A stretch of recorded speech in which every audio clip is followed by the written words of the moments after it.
dir noch angesäche, so bist du ihr aller Ehre. Was ist Wundes hier geschäche?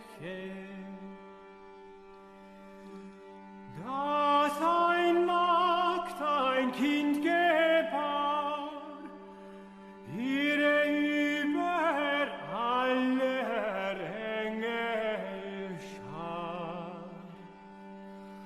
Was das nicht ein Wunder gab.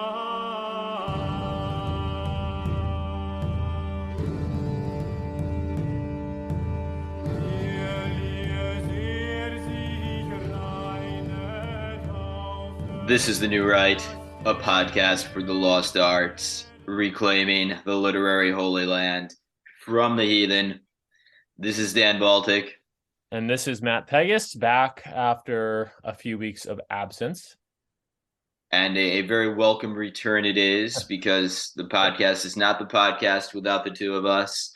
Indeed. And this is a very special episode because we did last year. So this is episode 46, first of all, but last year we did a stocking stuffer episode, a kind of recap of everything we did from August of 2021 to I guess like December of 2021. Right. And that was an hour-long episode, and we did a lot of good stuff. We got the pod off the ground, but now we are going to do a recap of 2022. And as we were just discussing, Matt, it has been quite a year, has it not?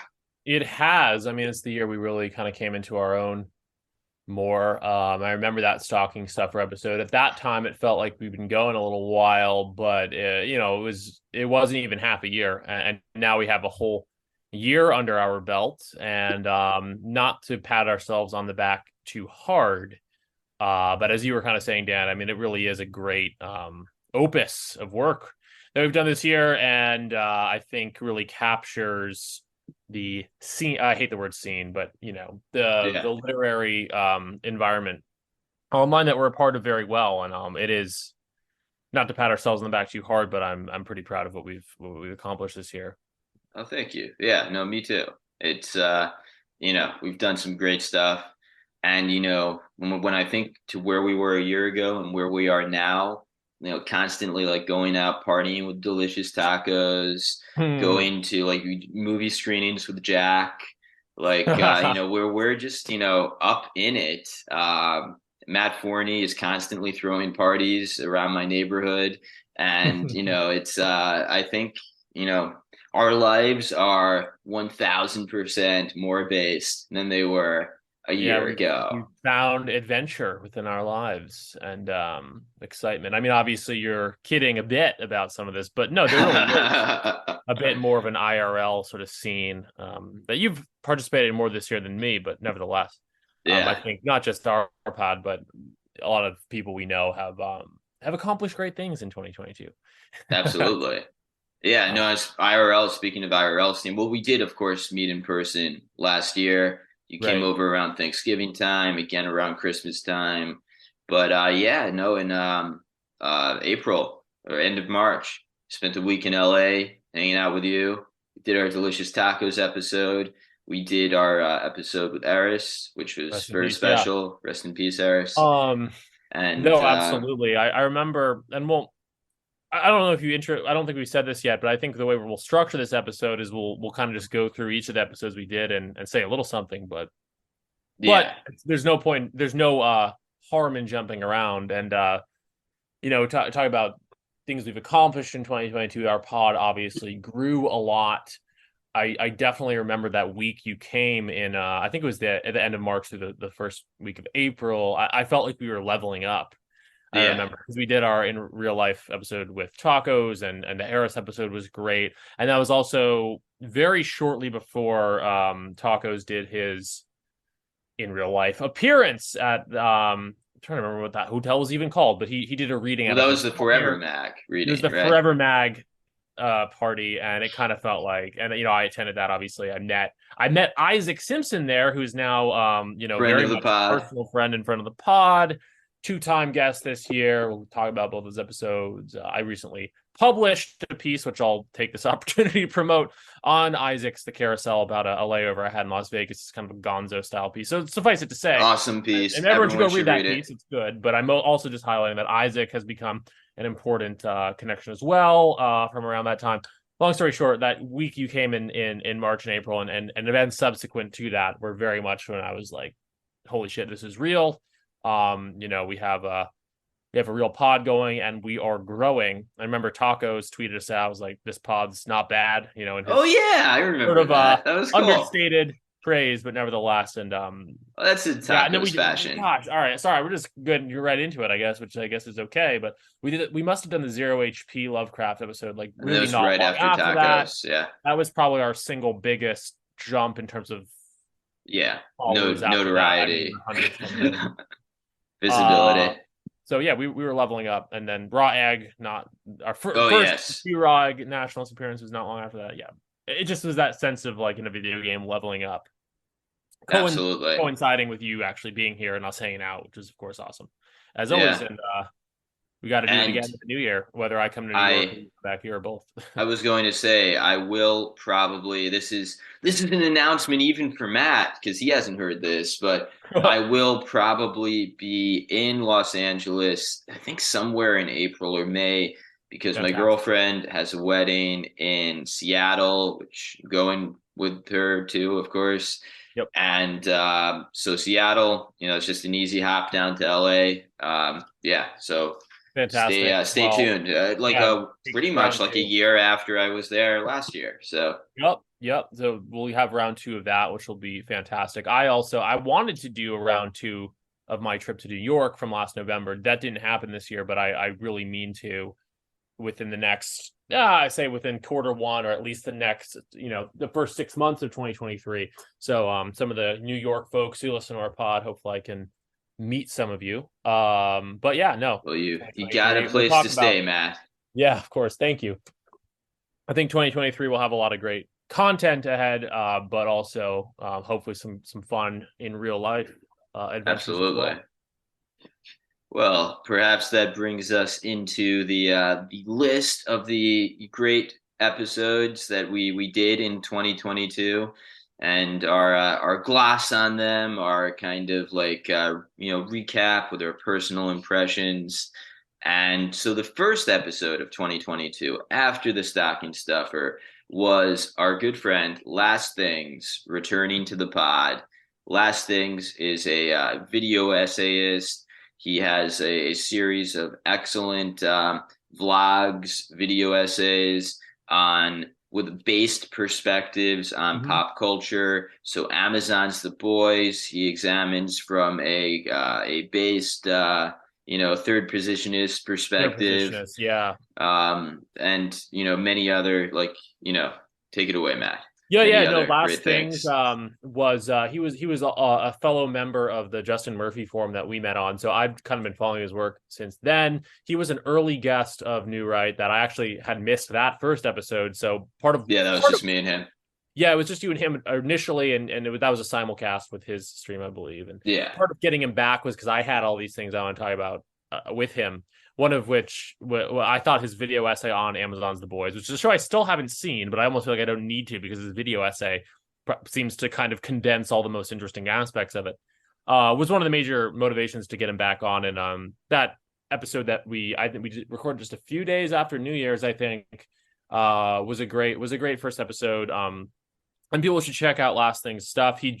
Coincidentally, I think he just did, or maybe he scheduled it. I just saw it briefly on Twitter this morning. With 0 HP. Did a stream with 0 HP Lovecraft, who is a connection of his going back a long while. And I mentioned earlier that our 0 HP episode kind of gave us a big boost in followers. In fairness to Last Things, he's not as well known of a name as 0 HP, but I remember TR Hudson, another episode we'll talk about soon.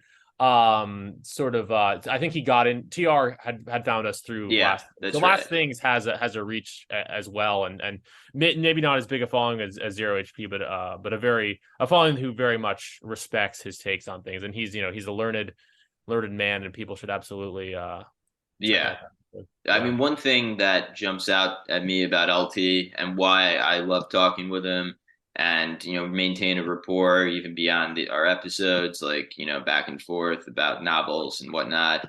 He is very well read, and Yeah. he does have these very kind of like based and dissident perspectives on things like we do, Mhm. but we share a body of knowledge with him about contemporary literature and history and what have Film and you, and TV he's too, just and yeah, no, he's he's absolutely the very kind of person that we're trying to reach with our pod, and also the type of person we love to have on. And I mean, I don't want to. I think that hopefully we'll have him back on in 2023. oh yeah, no, Yeah, we have an episode we're planning with him, right. so That's right. Yeah, yeah, we know that. good. But yeah, so yeah, Last Things, awesome guy, really one of the smartest guys out there on our side, thinking about the culture, and looking forward to having him back. After the Last Things episode, we did the masculine urge to podcast, which is that was your title, Matt. It's one of my Yes, it favorite was. episodes. Yeah. And so this was drawing from our I watching In the Company of Men when you were over here, I think around Thanksgiving or around Right. Christmas Yeah. time of 2021. We watched In the Company of Men, Neil LaBute movie. It was very kind of like proto based.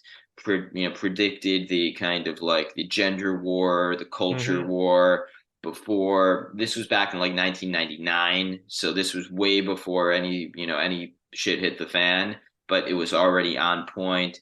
Aaron Eckhart plays like a Chad who's kind of gaming the hypergamous landscape to his great success. And Literally, the guy's so, name is Chad, and I oh mean yeah, it's actually his name is literally Chad. yeah, Yes. which was So prescient. yeah. It's one of the great. I haven't seen all this guy's movies, but one of the great Aaron Eckhart performances for sure. Oh, And, absolutely. it's just an underrated movie. I never heard of it before you introduced me to it. My favorite Um, movie still, yeah, it's In the Company fantastic. of It's Men. probably underrated because some people find it problematic or something. Yeah, I can't imagine why. which is why I rate it, of course. Yeah. No, it's I'm not gonna go Googling right now. Last year, I remember it was like free. I think we rented it, and then it was like free on Crackle or something, and hopefully it's streaming somewhere. It's definitely a great holiday watch if Yeah. anyone is Yeah, looking. no, it's thought provoking. Your girl will like it because Aaron Eckhart is being a Chad. You'll like it for the deep and troubling perspectives it gives on our culture. So yeah, check it out. Yeah, shout out to that movie and to Neil LaBute who wrote the play and script. That's right. Moving on to episode 14, Vapor Fornication with Robert Stark, big friend of the pod, big friend of you, Matt, and of Yep. me. And yeah. Yes, my in real life friend Robert Stark. I actually just hung out with him on Christmas Eve. We're recording Awesome. the day after Christmas. I don't think we don't typically say the day we're recording per se, but I guess I put that in the description. Anyway, this is a little post Christmas episode. I guess that's another little scene setting detail here. And yeah, 2 days ago on Christmas Eve, I hung out with Robert, where he lives in California, and yeah, Robert's. I think we went over this on the pod, and I've talked about it elsewhere. But he's pretty much how I got into a lot of this scene, and I'm a co-host of his from way back when on his podcast, which I was just talking to you, Dan, about this. I mean, some people know Robert for his Substack on Twitter, and for largely for that probably over the past couple of years. But he's kind of one of the original dissident right podcasters, and An OG, as they an say. OG. He's interviewed controversial but like influential figures like Greg Johnson and Richard Mr. Spencer. Spencer. Right. And all those old interviews are worth checking out if you for anyone who's kind of interested in the trajectory of this scene and how it came to be what it is now. It's much more diffuse now. I'm not necessarily identifying our pod with the original alternative right or anything, but it's one channel of influence, and definitely one that you can see a through line in a lot of Absolutely. Robert's work. And yeah, we were talking about, like, it's impressive, or to us, we feel accomplished that we recorded something like 45 episodes this year. But I really do think Robert has recorded hundreds, if not maybe over 1,000 podcasts in his day. He kind of started during the Ron Paul movement of like 2008 and has slowly built up from there. He was on also just like a tremendous number of like varied guests. So we mentioned Spencer, but like also Default Friend, also Bimbo Ubermensch. Like yeah, well, I mean, a lot of more moderate and like more just eclectic guests that have also been new right guests in certain cases, like Default Friend. Also, I think we probably talked about Bimbo Ubermensch. Come on the pod. Absolutely. Oh, we could I'm sure we could get her. We should make a note of that. Yeah.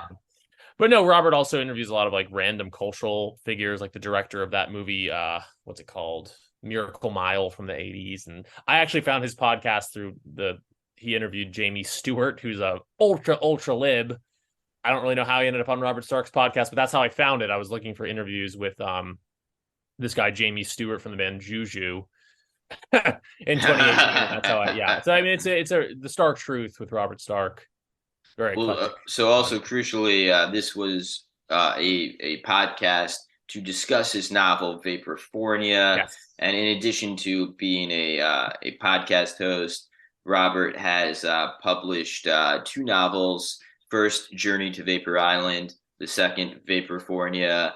And they are kind of like satiric, picaresque adventure novels, which are kind of skewering the politically correct culture and feature a sort of edgelord incel-esque protagonist, which is a familiar figure to many, familiar figure certainly to me in my writing. So and lo and behold, I think the last thing, he's prolific, so maybe not the last thing by the time we post this, but one of the last things that Robert posted on Substack was a very good review of Nutcranker.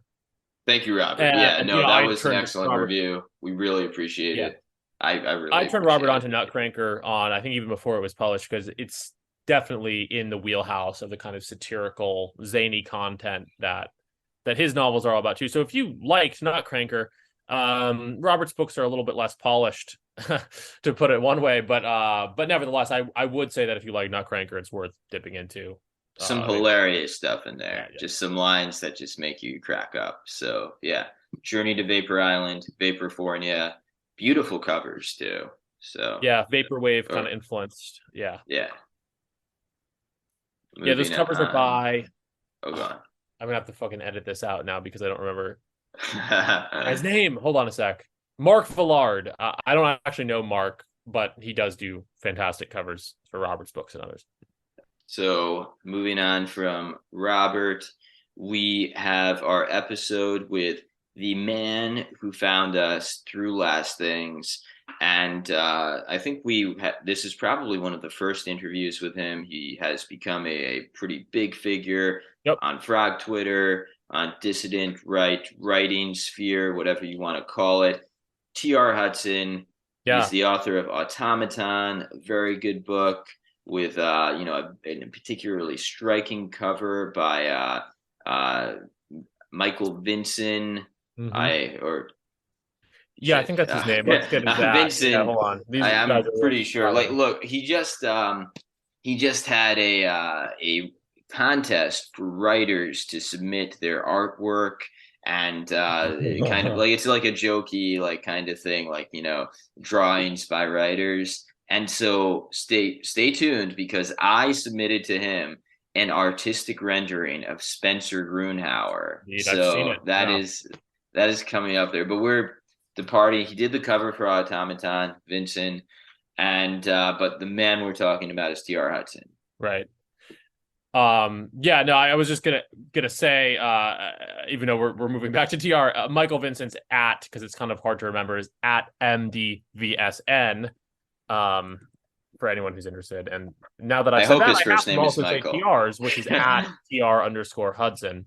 Now I'm going to feel beholden to give the ad of everyone that we're doing. Just kidding. No, But we don't have yeah, to do that. definitely seek out these two gentlemen. And no, Automaton is a great novel. TR is a friend of the pod, was an early friend and advocate and fan of the pod, even going back into 2021. And I'm very glad we.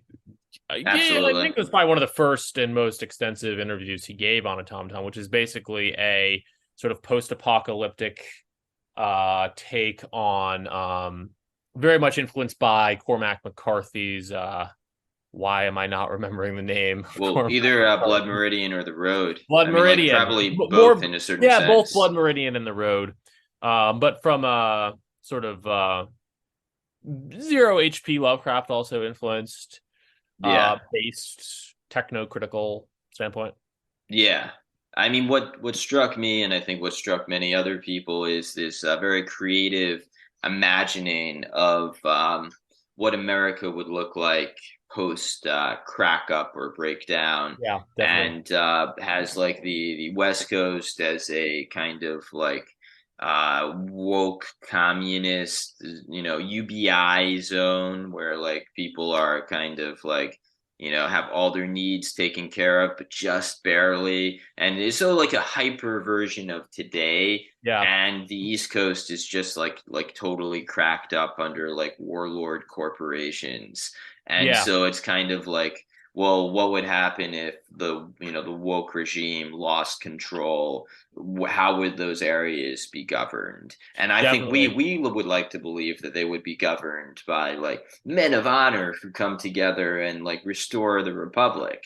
But that might not be the case. You might have right. Well, and that's one thing to warlords. highlight about Automaton, because I think a lot of people would hear like, oh, it's like a post-apocalyptic right-wing sci-fi, like it must be sort of like a power fantasy or something, but it's not.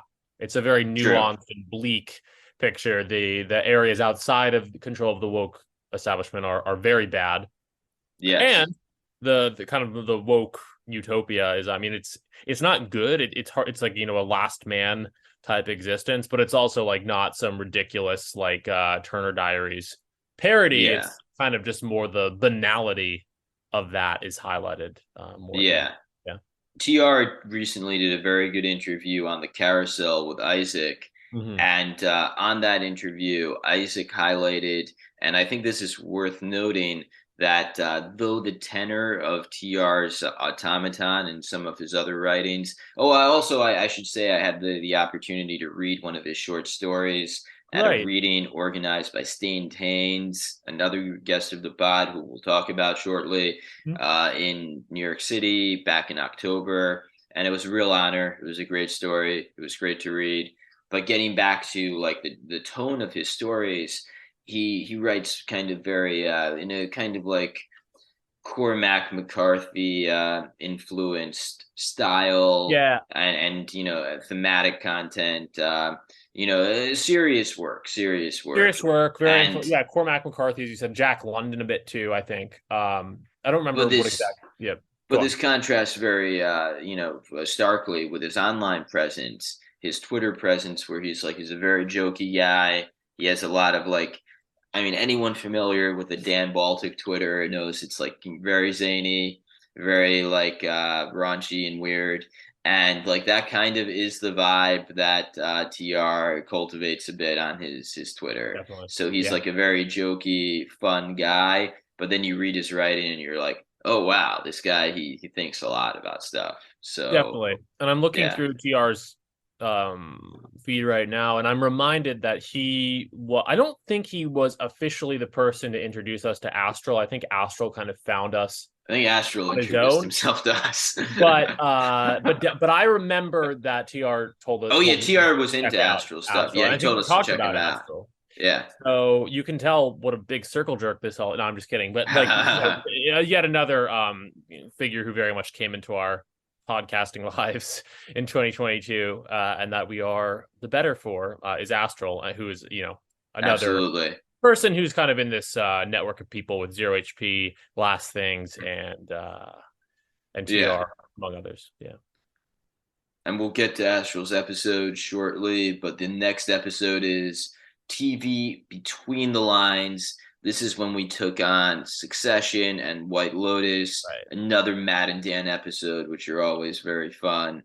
And I think this episode had exceptional staying power because right before we started recording, we were talking about it just now. So Yes.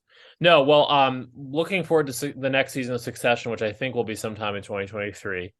And I think both of us within the last month, finished the White Lotus season 2. We were probably watching it as it was released, which I think our conclusion was that if anything, possibly more based than the first season of White Lotus. More based for sure, I would say. Yeah, we don't even necessarily need to get too much into plot rehashing, but it's highly recommended to anyone with an HBO Max subscription. Of course, Mike White, as the creator of White Lotus, has a lot of people actually I don't know, maybe some of our fans don't even really watch TV, which I couldn't fault them for, but it was a bit of a news item in our sphere when Mike White went on Jack the Perfume Nationalists podcast, which is no small thing. Jack had a big year. We'll talk about Jack. But he went on Bret Easton Ellis's podcast as well. Another huge crossover into it, from our general sphere into a much, a relatively base, but still like much more mainstream cultural outlet. And, shortly after that, Mike White goes on his pod. I guess Mike had heard, had been turned on to Jack kind of via Red Scare and people in his network who listened to Red Scare. And, basically that episode of the Perfume Nationalist confirms a lot of what we suspected about Mike White, that he has a much more based and nuanced perspective than really anyone else in Hollywood. Yeah, and I mean, increasingly, we just discussed right before we started recording that other TV shows are embracing this sort of anti-woke perspective. Over the holidays, I watched with my boomer parents Fleischman is in Trouble, which is this Hulu series about a divorce guy. And it's kind of like, it's not based exactly, but it is sympathetic to the plight of men in this time. And it is, somewhat anti-woke. Definitely. And so would we have that without White Lotus? I don't 100% know.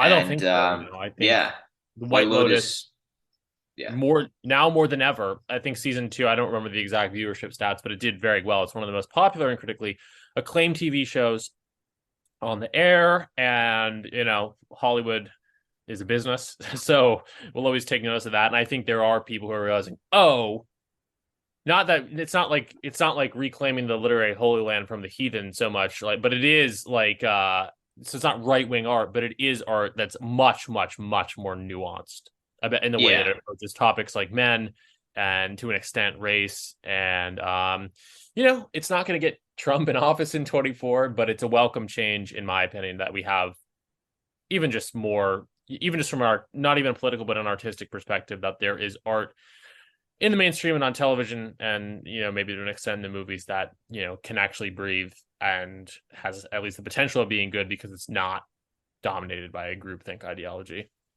Absolutely. White Lotus, check it out. It is pretty good, honestly. Yeah. Moving on to our next episode, Middle American Gothic with Caleb Caudell. And Caleb, as we discussed many times, The Neighbor, his novel, was one of the best things we read last year. Definitely. Just really a kind of like a cut above, phenomenal writing. And also like Caleb has some tremendous personal essays and essays about kind of the plight of men in Middle America and Middle America in general, the working class. And this is we have had some more liberal or progressive guests. I don't think that's Caleb.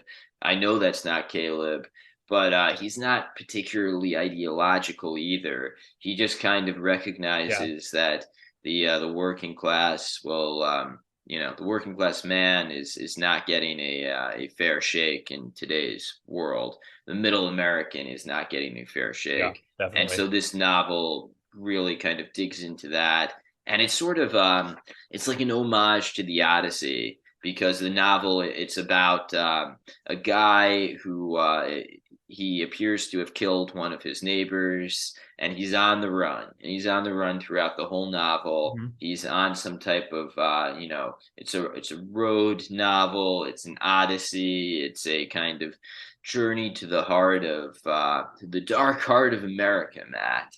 Yeah. No, fantastic stuff. Caleb's a great guy. No, yeah, he was a good guest. I know he also did a pod with Isaac Simpson that I have not yet listened He's to. done a pod with Art of Darkness with Brad and Kevin as well. So Right. I yeah, actually didn't. I'll be honest. I didn't. Who did they talk about? I didn't necessarily realize that. don't remember, but I Yeah. haven't listened to it yet either. I know he did it, and it's on my list to listen to. No, definitely. And he But he you've met him in real life, right? He did I a reading. do, yeah. He Yeah. came to an expat reading. He read a great essay back in August of this year, 2022. Yeah. Met him in person, great guy, and yeah, hopefully we see, and no, not hopefully. I know we will see See another more from novel him. from him, Yep. and more great fiction, more great essays. Definitely. And speaking of expat, I think that takes us to our next episode, 18, Absolutely. with Episode our good 18, friend Nick Dollinger. Another, Sunbathing. Yes, yeah, at the end of time with Nick Dollinger. Take it away, Matt. yeah. Nick, who you've met in real life, I still haven't. He's definitely someone I hope to cross paths with, if and when I come to New York in the new year. But definitely just uh, a real figure of significance within our scene. We talked about his epic poem, "Sunbathing I Want to," an epic reimagining of New York City as Carthage. It's a really good poem in the form of a Yeah. book that you can find on Amazon. And no, yeah, what really enjoyed our conversation with Nick. Yeah. No, I mean, like, it's a great poem. It's like New York City as a modern day Carthage. It makes a lot of sense. Yeah. And yeah. Yeah, And weren't some of the readings or parties at his house even? Not to like dox anyone's parties or anything, but potentially. yeah. But I think mostly like the readings have been at kind of like event spaces and stuff. But yeah, In no, any I mean, case, I'm sure, yeah, he's a node in this network. yeah, and one of the things that Nick is, among many other things, is he's kind of a connective tissue between, well, not that there's plenty of connective tissue already, but between the kind of expat crowd and also like the Terror House and like online right crowd.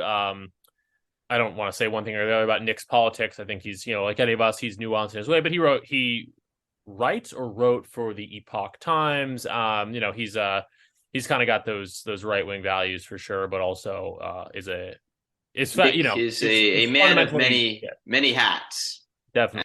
And yeah, I mean, I can keep leading us on. I guess we can kind of pass the mic back and forth here a little bit. There we go. Our next episode was Oracular Spectacular with Brad Kelly. This was an episode that I kind of planned out. We both read, though, Brad Kelly, who's Kevin Kautzman's co-host on Art of Darkness. His novel House of Sleep, which I love, has some themes that I like a lot, and that have kind of found their way into my own writing in terms of some of the more esoteric and occult type subjects. And on that note, we also talked about my Substack article, Renaissance of the Ritual. It was a very sort of mystical infused episode, and definitely somewhat of a benchmark for me this year. Was not only publishing that piece on Substack, but also talking more with Brad Kelly, who It was a great piece. And Brad's thanks. House of Sleep, great novel. He's a tremendous writer. And also, like, it goes without saying that he co-hosts Art of Darkness with Kevin Kautzman. Yeah.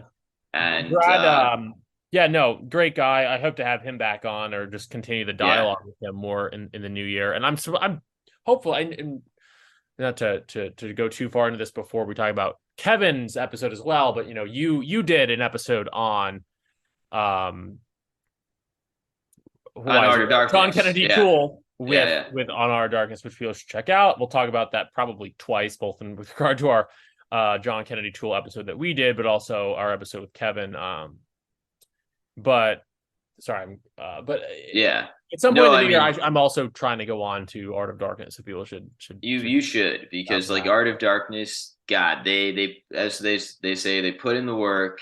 This is a podcast where every episode it's like fucking 4 hours, and they talk about the biography of some artist with a dark side, aren't they all? But that being said, like they really like, it's not only entertaining, and Brad and Kevin have a great rapport. It's educational. You listen to that episode and you're like, oh yeah, now I know a lot more about John Kennedy Tool, and I found out about Dan Baltic, who's really cool. So there's that episode, but I mean, there's many others. They just did an episode on Crawley. They've done an episode on who's that beat guy who shot his wife. Yes, there we go. Just plenty of. They did a Big Lebowski episode with so they have episodes on artists, but also episodes where they kind of have like guests on that they like and watch movies. So they did an episode with Peachy Keenan watching the Big Lebowski. And that was just like fun to kind of like watch it along with them. So yeah, for sure. No, Brad, one of the best pods out there. And yeah, Brad has the honor, dubious probably to the minds of many of our listeners, but he got me into tarot cards, which may have a effect on some of my future work. Which I'll leave it at that for now. But Brad's a mystical guy. He's one of our guys. He's I actually don't even specifically know what he thinks politically, but he's a dissident. He's someone who's open to looking at things from any number of different angles, and but he's also into some of these sort of more new age or mystical type topics, which appeals to me. Absolutely. And that's largely what we talked about on the episode we did with him. Was sort of in addition to his novel. Just very kind of more esoteric type topics like psychedelics and tarot. Yeah. No, Brad is someone to watch. And again, he is someone kind of like Last Things, kind of like Caleb, with like a real extent. He came from an MFA program, a good one too, the Missioner program at UT. He has a lot of like real kind of like academic background in writing, in literature, and he like many of us finds himself on the outside because, well, for all the reasons that we know, and it's great to have him on the team, shall we say? Super. Moving on to an episode that you set up, Matt. Our first big break. Aforementioned episode with Jack Mason of the Perfume Nationalist, episode 20, riding the vibe ship with Jack Mason.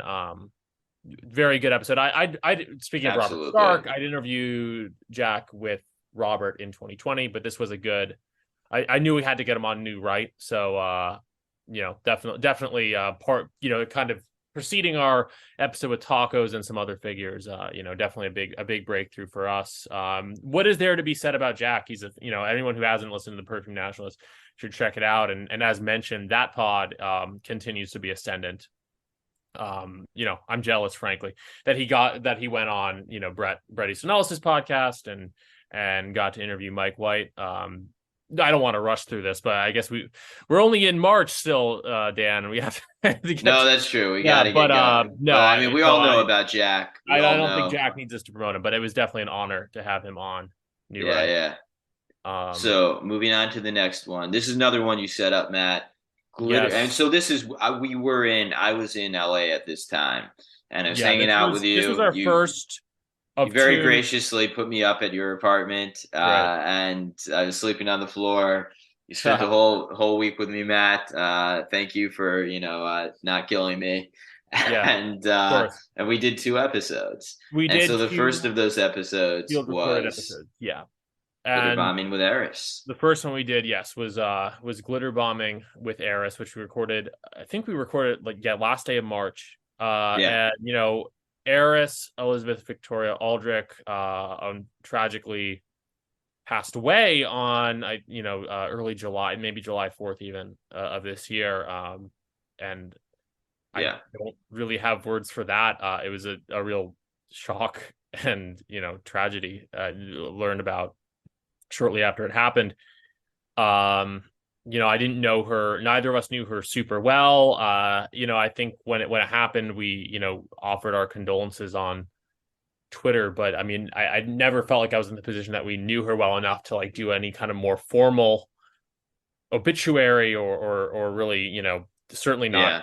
promote the episode on the grounds that this was probably one of her last interviews.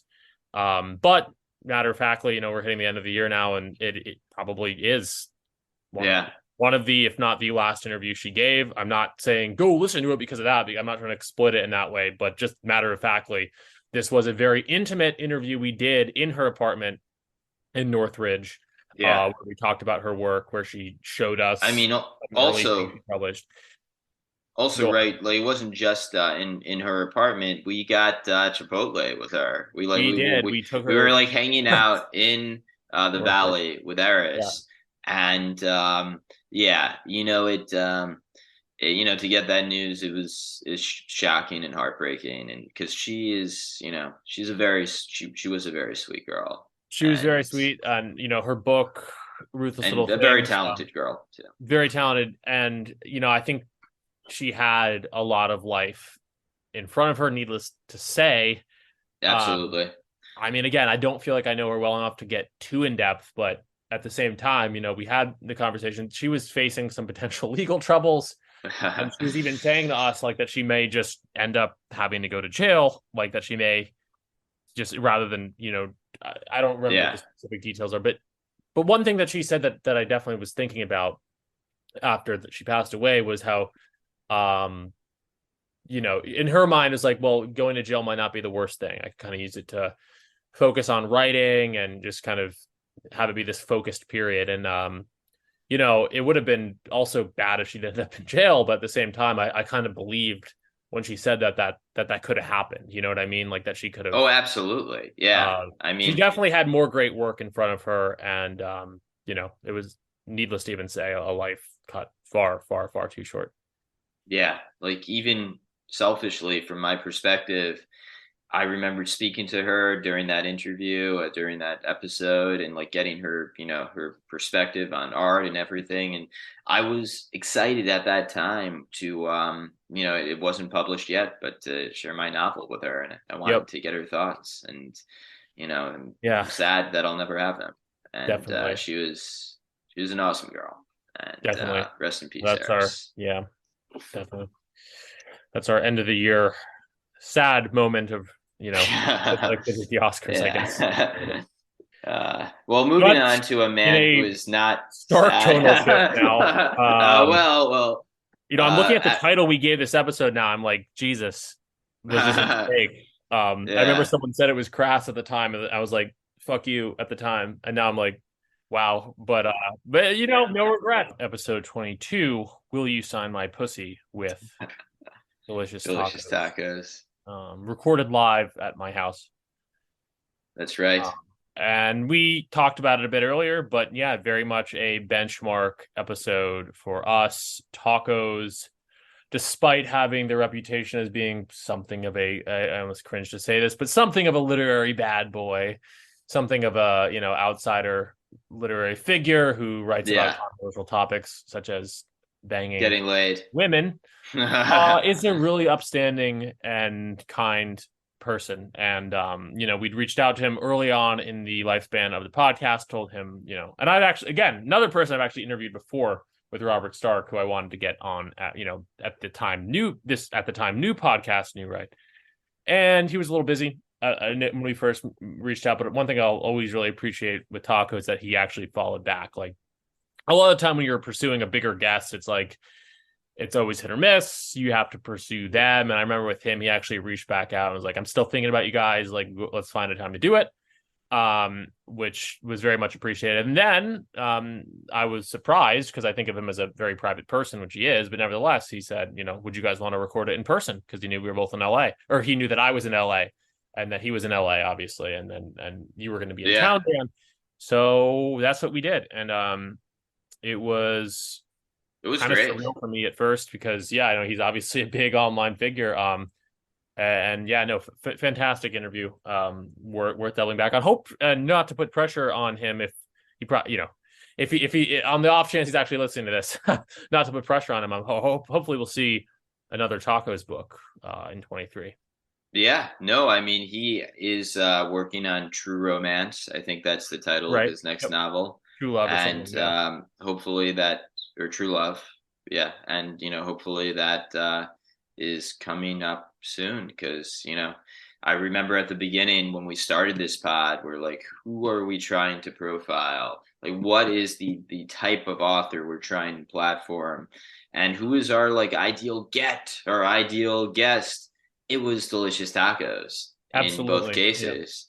And so that was a real kind of seminal moment for us. Not to use double entendre there, but yes, it was it was an important moment for us on the pod because we were in the same room with Tacos. This guy we wanted to get on from the beginning, and it was a great episode. I think we kind of touched on stuff that he hadn't touched on in interviews up until then about getting older. The softer side of tacos we got, and we got the soft taco. I don't know if you'd appreciate that, but we love you, tacos. Yeah, no, and I reiterate, he's a really, really great guy, and hopefully, if and when we do more in real life stuff, I know. Well, I shouldn't say this if it's not been announced. There's nothing official about it yet. I believe there's some notion of maybe some Terror House readings in LA in the New Year, and we hope to see Tacos at those. Absolutely, yeah. But I hope to be there myself. Absolutely. You want to talk about the next episode? This was moving into the next one. That's right.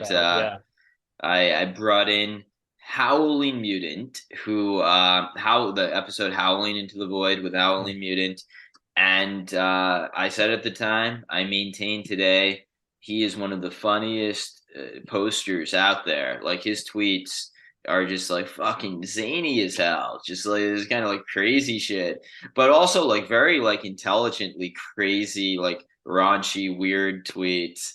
And so I'm reading this, I'm just and also from a right-wing perspective, usually the people who tweet the kind of crazy, horny, weird stuff are left-wing. But no, Mutant is Mutant is extreme, not extremely right wing, but he's on our side.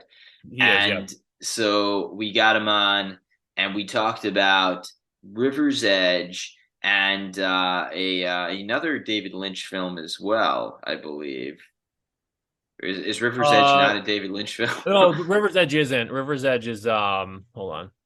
Trying to remember who directed River's Edge, but no, it's not. It's similar in tone to Blue Velvet, but River's Edge. Okay, the Dennis Hopper thing is confusing me. But, No, we talked about. His profile picture was from River's Edge, so we were talking about that, and I think we were talking quite a bit about Blue Velvet as well. Okay, Blue. There we go. That's why I have the Lynch connection. And no, I mean he's just he's a interesting guy, fascinating poster. And one of the best horny posters out there, up there with Renault Failure, who's more of a is that guy's name, Renault Failure? So it's pronounced Renal, so it's the French spelling, so it's renal, but I mean also it's a play on words, renal failure, your kidneys are failing. So renal failure. I feel stupid I didn't know that. That's so okay. It takes a second to think. I didn't realize it until months after following him. But, I also don't even think he goes by that anymore. I'm looking at him on Twitter. But it's him. It's the artist formerly known as Gorgonzola Man. What's he going by now? Brendan Lusso. I think he goes by his real name. There's a whole great corner of Twitter. I actually have long wanted to bring Brendan on this podcast. Maybe that's I think I would love to have him on too. And we'll hopefully make that happen. I know Brendan follows us, so he does. Come on the pod, Brendan. Definitely one. The next one, next episode 24, Down the God-Shaped Hole with Zero HP Lovecraft. We kind of already talked about it a bit, but we thank Zero again. We do. Pod. The man, the legend. Yeah. Big boost to us after this episode. And, kind of like Jack, a little bit like Tacos too. Like he doesn't need us to promote him, but you should absolutely check out the interview we were able to get with him. I think it's really fantastic and insightful. Talking about his stories, God-Shaped Hole, and what was the other one called? The Gig Economy. The Gig Economy. Yeah, just kind of delving into one of the better and more accredited writers in our sphere. Yeah, absolutely. I mean, it's so much so that I remember, I think he himself said that so he was one of the judges of the first Passage Prize. And I guess not so much as a criticism of it from Zero HP, but he noticed that a lot of the contestants were writing fiction in a style similar to his own, and that is a real testament to the effect that Zero HP has had on imitation the right-wing community. It's the most sincere form of flattery. Yes. No. Yeah, I think hopefully maybe a Zero follow. Yeah, Zero should come back for sure. Definitely, I know he's got some. He's published stories since that. I admit I haven't probably read all of them, but should since we did this episode. And I think he did a very funny one, which was almost in a direct homage to Tom Wolfe, where it was like a party that had all of the kind of like fixtures of the E-right behaving badly or whatever. And I believe that potentially the person who we interviewed right after Zero HP was in that story of his, who is none other than default friend Catherine D. A story of his? Oh, geez. Yeah. He's like Zero HP has a real eye for the E-right scene and for the comedy and the humor that might be mined from. I don't think Catherine would have objected to her portrayal. Okay, good to know. I didn't actually delve into it. I know that on the Catherine D, not to bring up people's interpersonal issues on this recap, I know Catherine D had the impression that Zero did not like her. I'm not sure if that's accurate or not. But I'll have to check that out. I don't know the details there, but it's possible that maybe he was just had the Red Scare girls. I feel like Catherine D was perhaps part of that short story that he wrote. Probably, and I don't think he could possibly dislike her as much as she thought. I don't exactly know what Zero's take on things is, but he has to. I'm sure he recognizes that there is utility in people like Red Scare and her who are kind of bringing aspects of Frog Twitter to a new audience. But that was the next episode that I recorded. That was when I did solo. Although I think that Catherine D is also kind of on the docket for 23 and maybe. Oh yeah, no, that was not intentional. Of course not. I'm a fan of Catherine D. Yeah, and as much as I am committed to deplatforming women, I do appreciate Catherine D. and I want to do an interview with her. So I'm looking forward Catherine's to great. the next she one. was in another moment of sort of similar to Jack going on Brett's podcast, and a slightly different direction of that happened in 2022 with first Curtis Yarvin, but then Catherine D going on Tucker's kind of Tucker Carlson's sort of not on Tucker Carlson tonight, although another new right guest, Rag Nationalist, has been on the actual Tucker Carlson tonight segment. Tucker has, what is it even called? He has this kind of show on the side, almost like Joe Rogan inspired. It's very cool. Tucker Originals. Tucker Originals. That's the Raw Egg Nationalist documentary, but there's another figment of it where where he was talking to Curtis Yarvin and talking to Catherine. I don't think it's Tucker Carlson original. I guess you're right. Neither here nor there. I believe it's behind a paywall. Whatever it is, it seems to be inspired by Joe Rogan, who in extends kind of these video podcasts, so to speak, and some really good content coming from Tucker. and the interview with Yarvin, which I don't remember the exact date on that. That was earlier, and whereas Catherine D went on just a few months ago. But definitely a big moment kind of in our scene, going along with Raw Egg's connection with Tucker to, he's obviously paying attention. And to bring it back to the Catherine D of it all, I mean, I definitely can see why he sought her out as a voice, because she comes from a very, unique place. She's not some like trad e-girl at all. She's much more kind of learned, delving into the effects of the internet on culture, which was one of the things that I spoke with her about. And she's not clearly ideological. I think she'd probably consider herself a conservative of some bent, but she's, fundamentally, it's not all about ideology. An ethnographer of the internet. An ethnographer of the internet. She had like a really great article on I think Adam Lanza and the phenomenon of mass shooters. And I mean, she just kind of like dives into these weird like internet things that only the internet could have made possible. So I think she even had an interview with some guy who was into oh God, I don't even want to say this on the pod for fear of alienating our listeners, but a sissy hypno. I don't even know what that is, straight up, but I can kind of imagine. No, she's unafraid of delving into these rabbit holes, which is something that I very much appreciate about her. And she's a friend of the pod. She's a friend of Geo, who we'll get to momentarily. She's been interviewed by Robert Stark.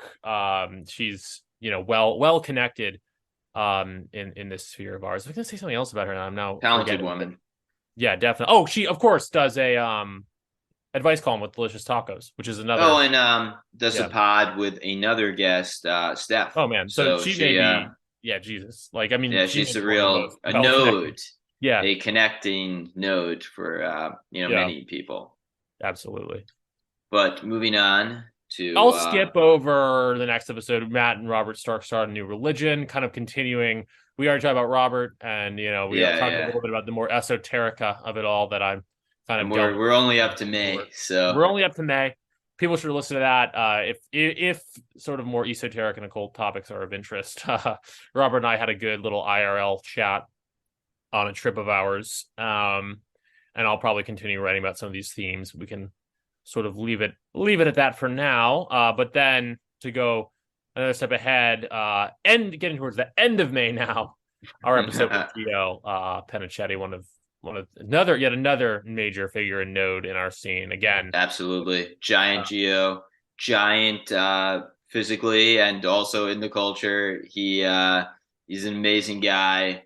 He's a great artist, also a great thinker, has a lot of thoughts on aesthetics, but also politics, co-hosts a regular stream with another guest, the Prudentialist, called the Digital Archipelago. They talk about politics, aesthetics, all sorts of things. Gio also, thank you so much, Gio, for writing the foreword to Nutcranker. It was an amazing foreword. I showed it to Matt, and Matt, you told me, and I quite agreed that it was like perhaps the perfect framing of the novel from a person who got it so well.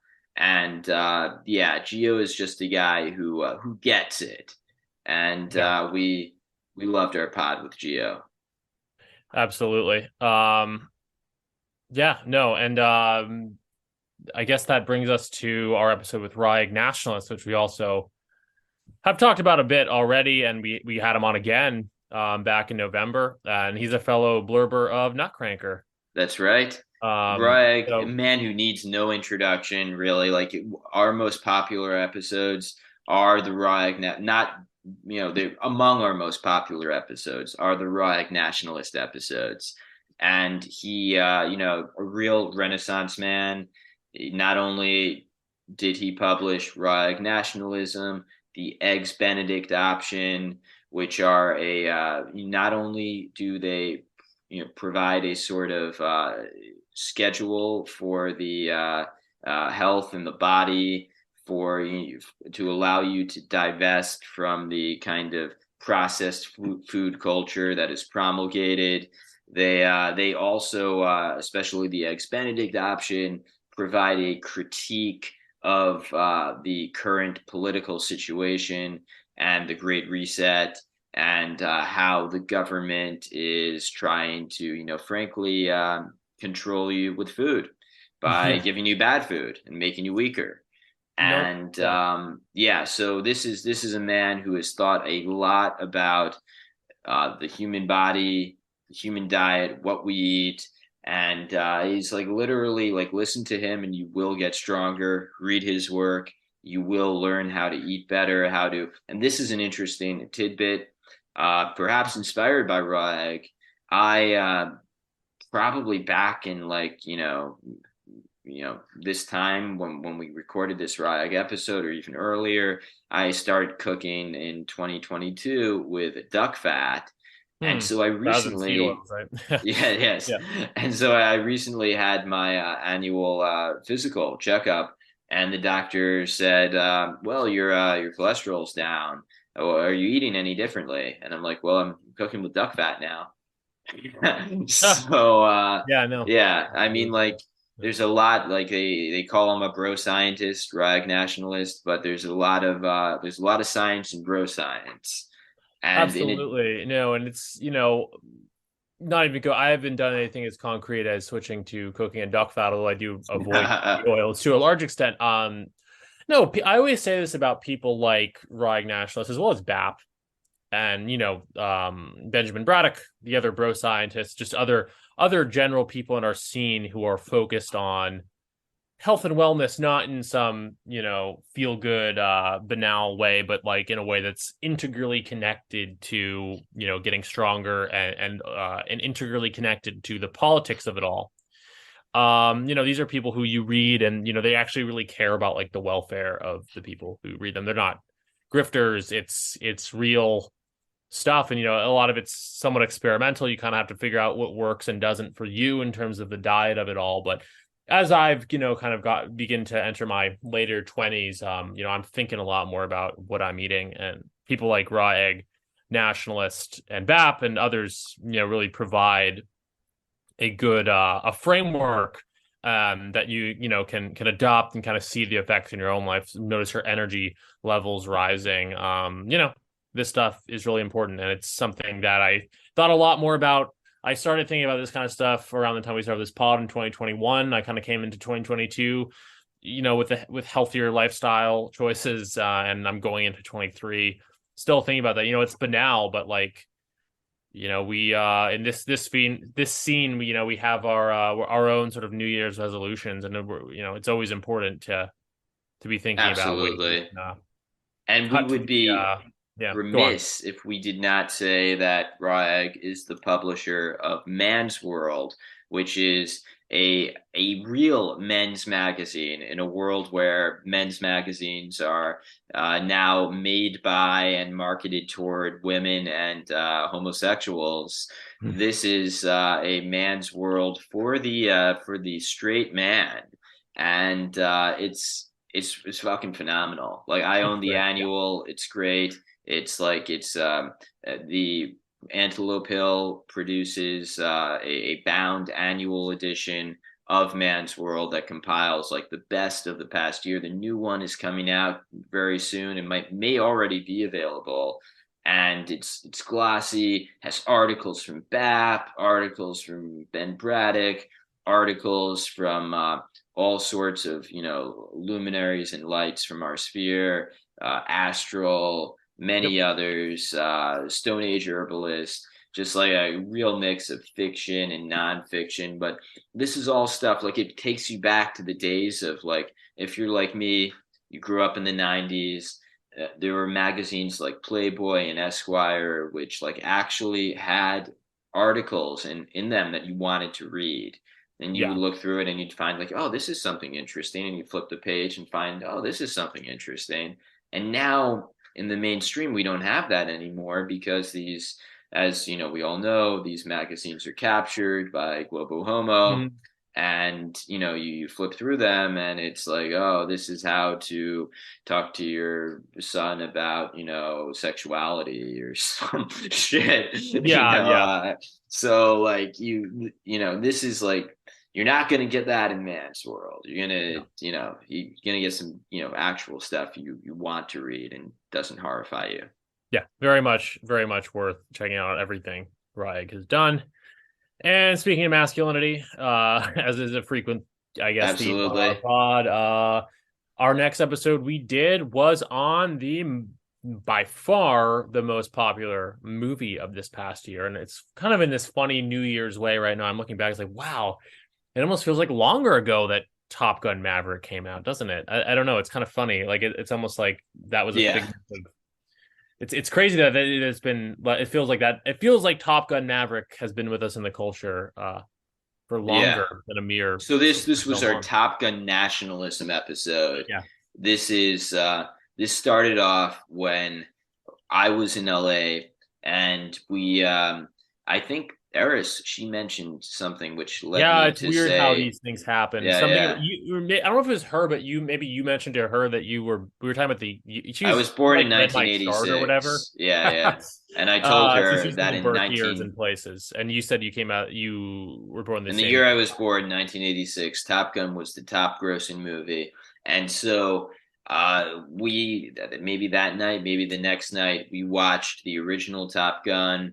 And I think, like, you had never seen it before, Matt. I had seen it, but I had forgotten how like both corny but hilarious it was for its corniness. So like I think we both really enjoyed it, and that really like primed us for that was in April. Top Gun came out in May.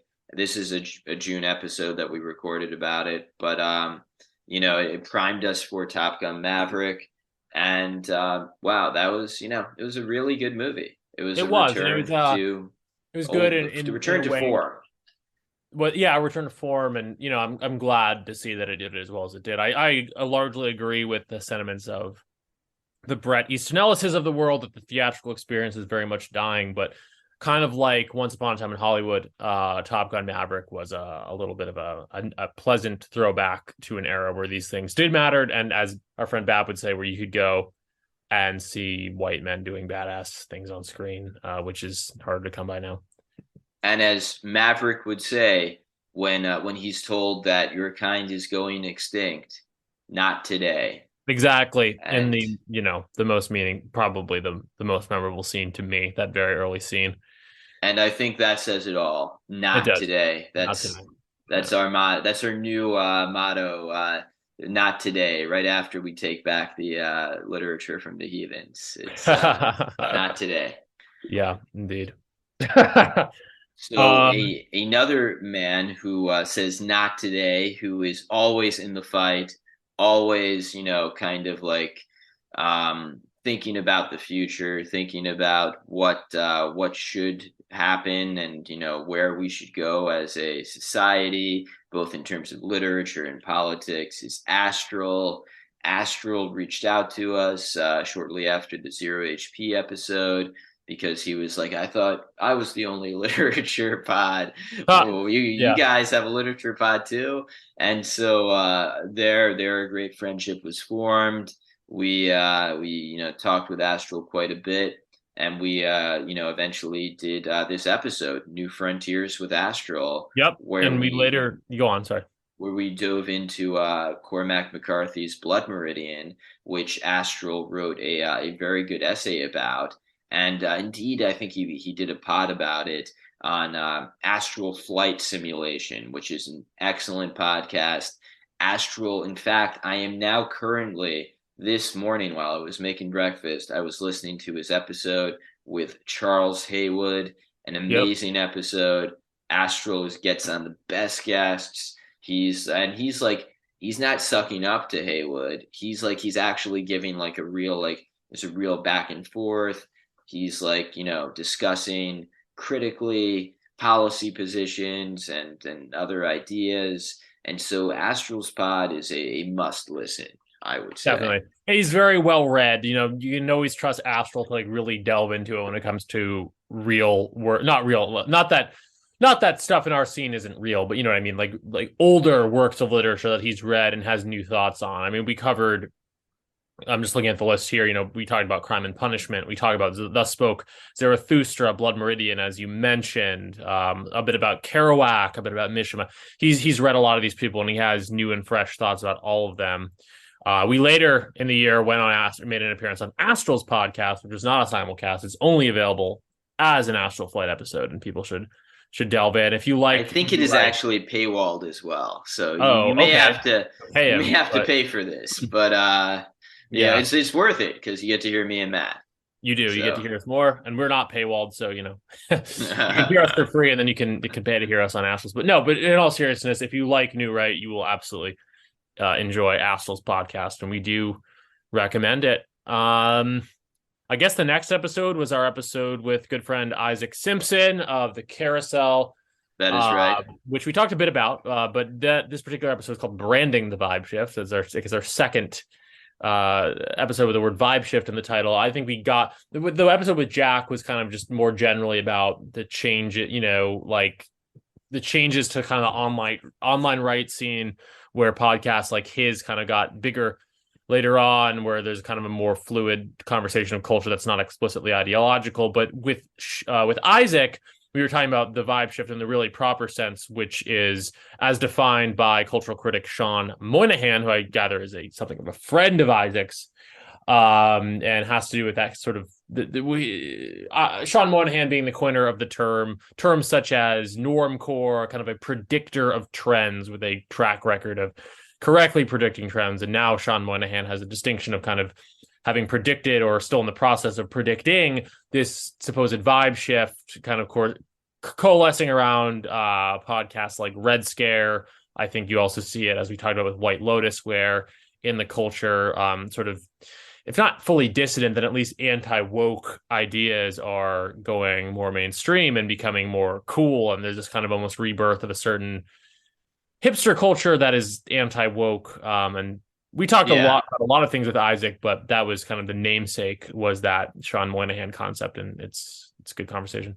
Yeah, crucially about Isaac, his handle is Disgraced Propagandist. If you Google Disgraced Propagandist, I think the first thing you get is Goebbels, but that is not Isaac. That he's not Goebbels. He's Isaac Simpson. So you'll find him under Disgraced Propagandist on Twitter. And he has a pod, the Carousel, which I have been on to discuss Nutcranker. He's an excellent interviewer. He's had a lot of great people on. He's had a lot of friends of the pod on, Astral, Prudentialist, many others. And he's had some real. You've written for the Carousel. I have. I recently wrote a piece called 15 Hours in Paris. So yeah, the Carousel is not only a podcast, but also like it's a real functioning. He has one of the better and sexier looking Substacks that I have seen. If you look at it, he's got not just me, but a lot of other guest writers. It really looks like, you know, Isaac is one of these guys who's interested in kind of creating a new based version of Vice. He's very interested in gonzo journalism. And he's really cultivating a space for that.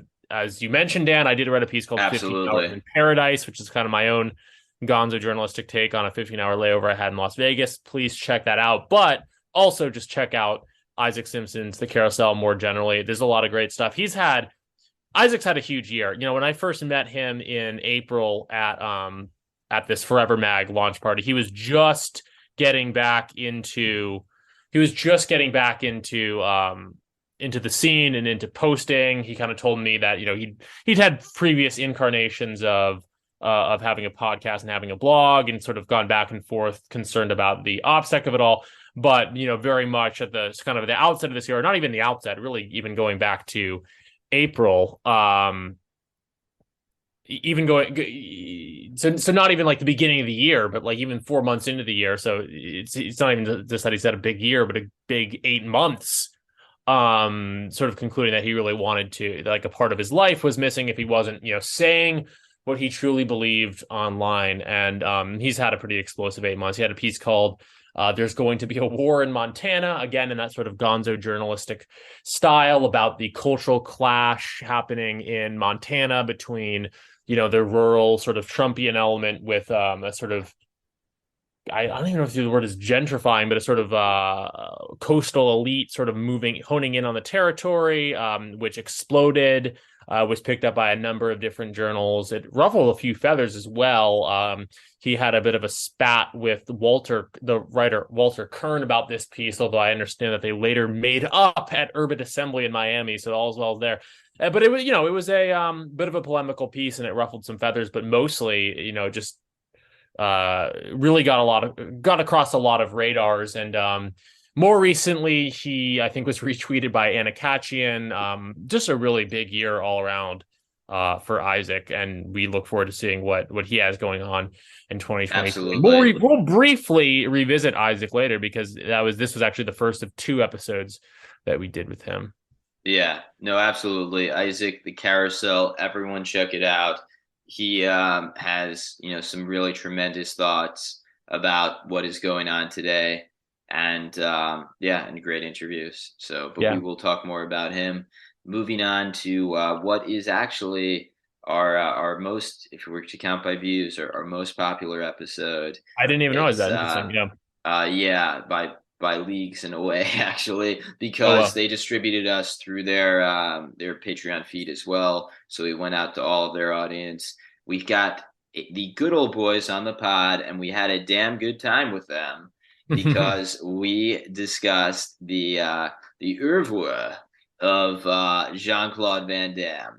And the films, for those who are not conversant in French like I am, those are the films that Jean-Claude Van Damme has starred in, and probably produced or what have you. So we did a retrospective on his films, and it was just, for me, from my perspective, I subscribe to the good old boys, listen to Bach and Marek and Fredo every week pretty much. So this was, for me, a bit of a meet your heroes moment. It was awesome to have them on, and indeed to get into the work of Van Damme, because it's just such a kind of 80s movies, 80s martial arts movies. It's all about masculinity. It's all about being it's so to say it's pre-woke is does it a disservice, because it is positively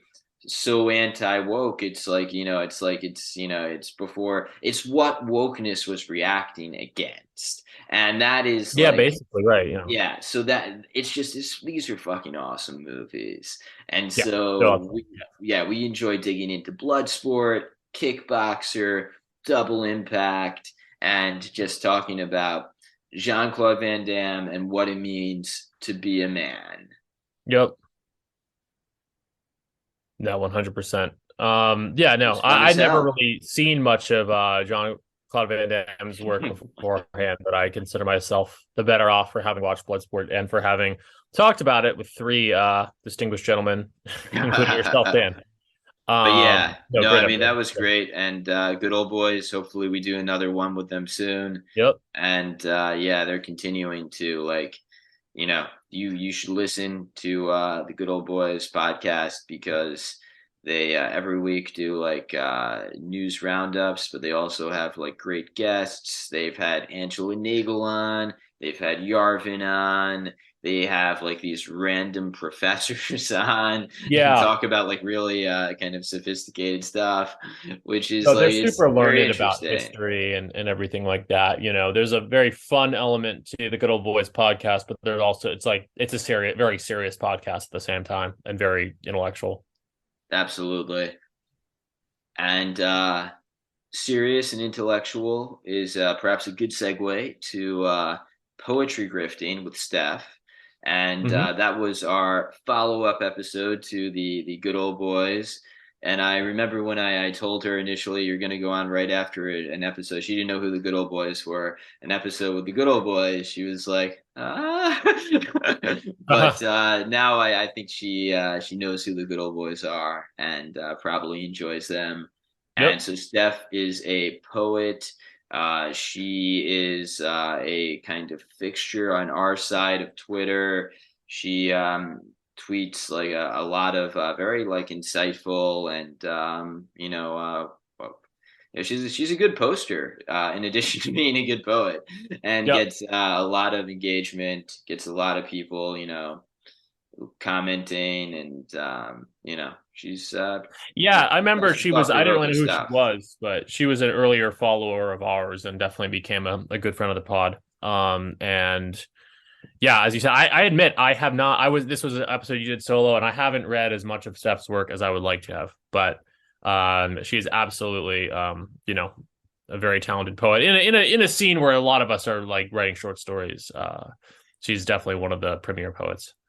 Yeah, and did readings on this episode. So we had people writing in saying like, it's amazing to listen to this girl read poetry.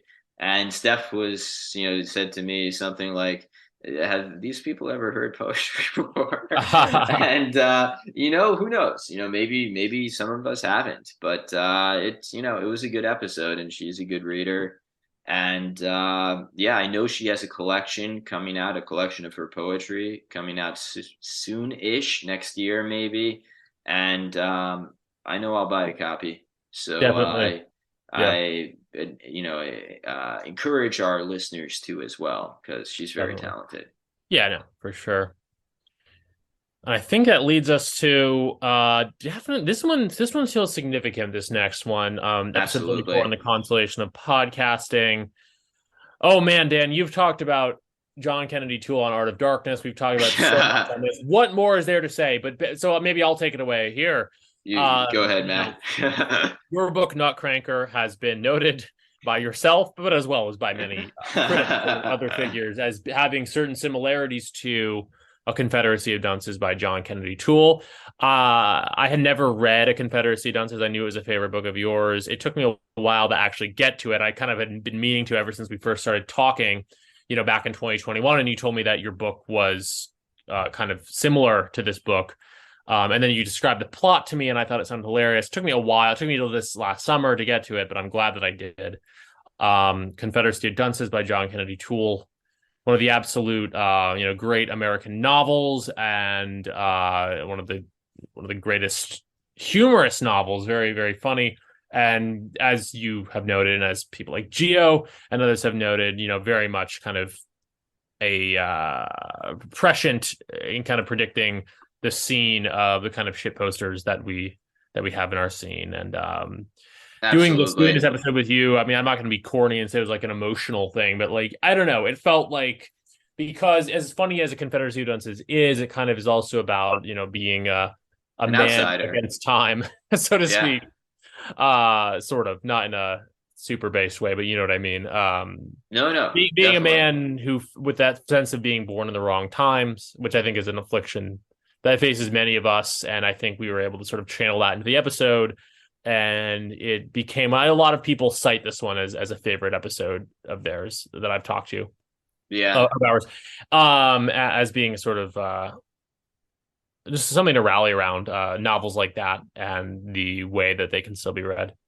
Yeah. No, I don't want to cast any shade on our guests or whatever, but this probably is my favorite episode. Yeah, And, yeah. thank you for reading a Confederacy of Dunces, Matt. And thank you for, like, pushing to make this episode happen, because not only did it give me, obviously, a chance to talk about Nutcracker, but I've always felt for better or worse, a sort of psychic kinship with John Kennedy Toole. Yep. And I think, many of who, it should be said, not only is the character he created in A Confederacy of Dunces, Ignatius J. Riley, an outsider, as I discussed on this pod, but also the Art of Darkness pod with Kevin Kelly and with Brad Kelly and Kevin Kautzman, that John Kennedy Toole is an outsider par excellence as well. He was. And yeah, so this was an opportunity to kind of talk about Dunce's Toole, and and what it means to be an outsider today. And that is where we find ourselves in some respects. And crucially, Toole, as we discussed on the episode, and as many of you probably know, his story is a tragic one. He took his own life, and never got Hmm. to see a confederacy of dunces succeed and become a cultural touchstone. Yeah. And so though his story could be construed as a black pill story, well, there's a white pill at the end of it, and it's that his work survived. His A confederacy of dunces got out there, and I think on the episode we remarked that we wish that Tool had the kind of brotherhood that we do, and Yeah. the ability to, like, he wrote something that something amazing, something awesome that, like, he thought no one would ever read.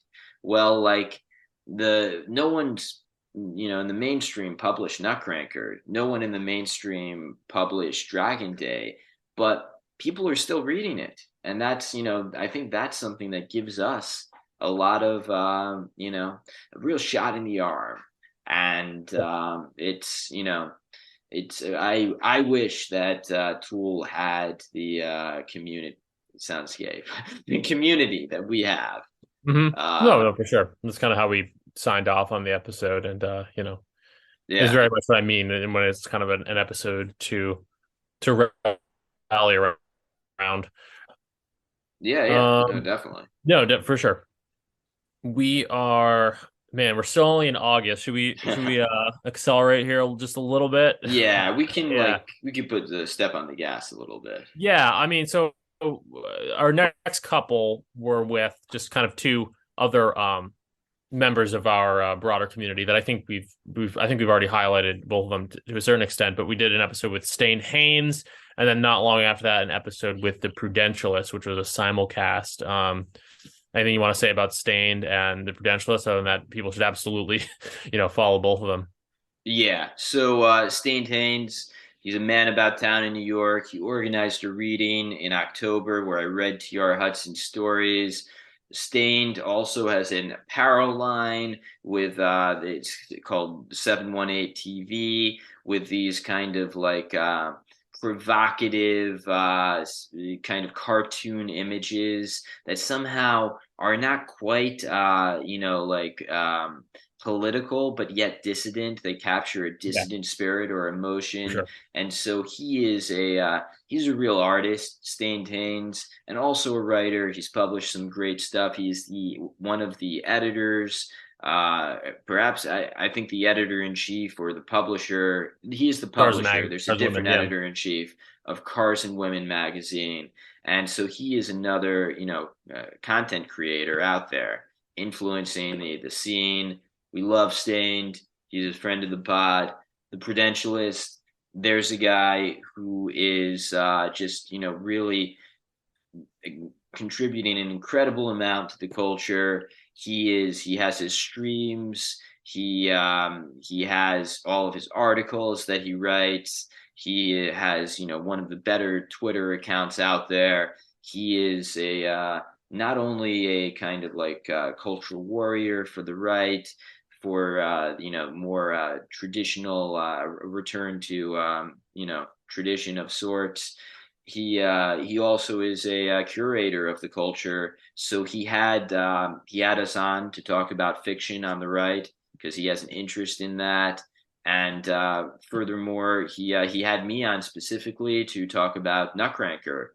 And I Yep. thank Prudentialist for that. I thank him for blurbing Nutcracker, for his interest in art on the right. And he Prudentialist is a guy who gets it. And I should also say there's a reason why his streams on YouTube are incredibly popular. The guy has a great manner on, Mhm. he knows how, he's a host. He knows how to host. He knows how to ask people great questions. He is comfortable on the mic. This is a man who is the based I'm not going to say the problem is all of our late night hosts are cringe, so I don't want to say the based Jimmy Fallon or something because that's insulting. But Mhm.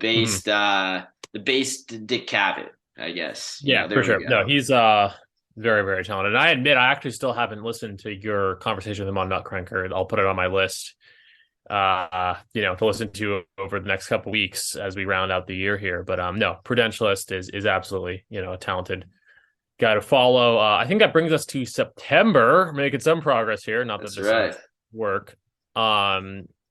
We did, and I don't want to say too much about this one. Other than that, it was another one that I've actually often heard people say it was like a real. People like the Matt and Dan episodes. They'll say that they like the guests, but we've really struck gold with some of these ones where we've done just a conversation, you and I. This was one about the show Entourage. We called it Entourage in the Golden Age of White Boy Summer. I had kind of finally watched Entourage after having been told about it for years this past year, and really thought it captured very well a period of time. Being Absolutely. the late 2000s to the very early 2010s, kind of the cultural change that happened at the kind of at very end of the 2000s, and with the financial crash, the kind of end of one era, beginning of another more turbulent times, kind of, weak men creating the hard times a little Absolutely. bit element. But you being a little bit older than me, had a different take on it. You kind of had seen it more while it was coming out, and I think one of the reasons this episode was good and got some positive responses was because of that sort of time capsule element and the way we were able to kind of have a dialogue about that change in the garden in a way that Absolutely. still matters now. That change from 2008 to 2012 or so, Well, Bush so era to Obama era. crucially, Still very much we this. the title Yeah. is Entourage and the Golden Age of White Boy Summer, and so that was kind of our take on Entourage. That it highlighted a kind of high water mark for for white boys in a sense, Yeah, basically. and Yeah. not so it's like it's a bit of a sardonic title. Like obviously the early 2000s were not a high water mark for white boys. Obviously a lot was already going quite wrong, and it was the groundwork had been laid for everything we have today. But that being said, it was a more carefree era. There was much less in the way of political correctness. It was pre Me Too. And, if you're in Hollywood in like the early 2000s and you're, a rich dude, you're living well. You're having a good time. Yeah. And so it was a refreshing look at a more innocent era. Yeah, and I think that's why a lot of people like the show and like the episode, is because it has that kind of enjoyable nostalgia to it. And yeah, no, Absolutely. definitely a good addition to our program here. Um, the next episode we did was the aforementioned follow up with Isaac Simpson. This one was about current events at the time. The sort of dark Brandon moment had recently happened, so we talk about that. I believe we got into some kind of predictions about how the midterms might or might not go. Of course, we all know how they ended up going. So this episode is probably not the funnest one to look back on, because now whatever the political moment was then, it's kind of changed now. And I mean, I don't know how much we want to get into topical political matters, but Yeah. Well, kind and of the a thing bummer is, year for electoral politics. Yeah. yeah, the thing that to note here is that Isaac, he's a guy who's really plugged into the politics. He's plugged into the kind of the political war that's going on. And, regardless of whatever our predictions were, Isaac's a guy to look to for predictions because, he has his finger on the pulse of politics in Yeah. this Kind of like nation. his aforementioned friend, Sean Moynihan. He's he comes out of, we didn't even mention this before, it's relevant to his work. He comes out of the public relations and advertising sort of world, and has he's very interested in the way that these things have an effect on the culture, and also how the types of insight that kind of small group of people who works in that industry sort of can have on the way things are going. So another reason to follow the carousel is, as you said, for that kind of speculative cultural predictions. Absolutely. Bringing us to one of the foremost writers in our sphere. Big Bap is a big fan of him. The Good Old Boys are a big fan of him. He has a lot of fans. Matt Forney gave him, some press, way back in the day. But we were Mm-hmm. very lucky to have him on the podcast. We Samuel Finley. Yep. Samuel Finley. We joined the Dirt Cult with Samuel Finley, and discussed his novel Breakfast with the Dirt Cult, which Yep. chronicles his experience as an American soldier in Afghanistan in the early 2000s and the cultural decline at home. Yes. No, just one of the best and older, additions to the kind of frog Twitter literature, or not even frog Twitter, but you know what I mean. The kind of dissident right literature canon is Breakfast with the Dirt Cult. It came out about 10 years ago, but it kind of came into a much bigger audience over the past couple of years. When he did a podcast with Bronze Age Pervert on Caribbean Rhythms. He's also done podcasts with the Good Old Boys, as you mentioned. He's kind of it's a nice narrative. Someone was unable, he very much, as one of the type of writers that we talk about here, he was not able to publish his book with the mainstream publishing world, and kind of ended up self-publishing. I think that it did find a good audience. There's a good kind of old tacky mag review of it, as you said. Matt Forney was an early fan of it, but it's kind of it's a good narrative because even 8 years after being published, it kind of found a new audience and had a bit of a renaissance of people reading it just these past couple of years. And we are honored that we could kind of be part of bringing Samuel Finley and bringing Rex the Dirt Cult to a new expanding audience of people that are listening to podcasts like ours that are interested in literature coming out of this space. Absolutely. And Sam, come back on the pod. It was wonderful. We'd love to have you back at some point. Yeah, no, absolutely. And we hope to see more writing from him. He writes for I Am 1776. I Am 1776. That's right. Yeah. Publications. I don't know if he has plans for more fiction in the near future, but he's definitely remains an active voice. So if you're not familiar, definitely check him out. Then we had a bit of a what's that? Next up is a Matt Pegas special. Yeah, no, the episode I did with Alex Kazemi. Man, we're getting into recent times, so it's like there's less of a nostalgia, like looking back on our year element. This is one that's still kind of active in my mind. And I don't know, I don't want to do too much recapping on this one. The subject matter is a little different than a lot of other episodes. Again, it kind of gets into the more esoteric topics that I've been delving into. I would say, just if that sounds interesting, just definitely listen to this episode. Alex is a good friend now. And someone who I'd kind of been turned on to very early on, referenced in Mike Ma's book, which is our first episode from 2021 was on harassment architecture, and just kind of been Alex's work is something that's been influential on me pretty much since that time. So as you say, with the Good Old Boys, this was very much of a meet your heroes moment for me, and a real honor to be able to do this pod. Last thing I'll say about this is, I've kind of semi-announced this on Twitter, but I'm going to be publishing a collection of short stories and kind of essays that I've previously written, as well as some original material within the first 6 or so months of the new year. It's going to be called The Black Album. Definitely it was kind of after doing this pod with Alex Kazemi that sort of inspired me. Like, I should really get some of this stuff together and put this new work out there. So look forward to that. Absolutely. And this was an episode that was enjoyed by many. A lot of our, more, regular listeners, but also listeners who are from maybe not quite the same political silo we're in. They appreciated this episode and the different perspectives that it uncovered. So check it out. And then on the kind of opposite end of the spectrum, in terms of someone who's very much on the right-wing side of things, the next one was another Matt Pegas solo. You were kind of busy promoting Nutcracker at this time, which is perfect. I was getting my nut, Matt. I did an episode with the great Thomas 777, and regarding his book, Steel Storm, his sort of Dune military science fiction inspired, but relatively short, sort of it's not like some big epic long thing that you have to be like a massive fan of science fiction to get into.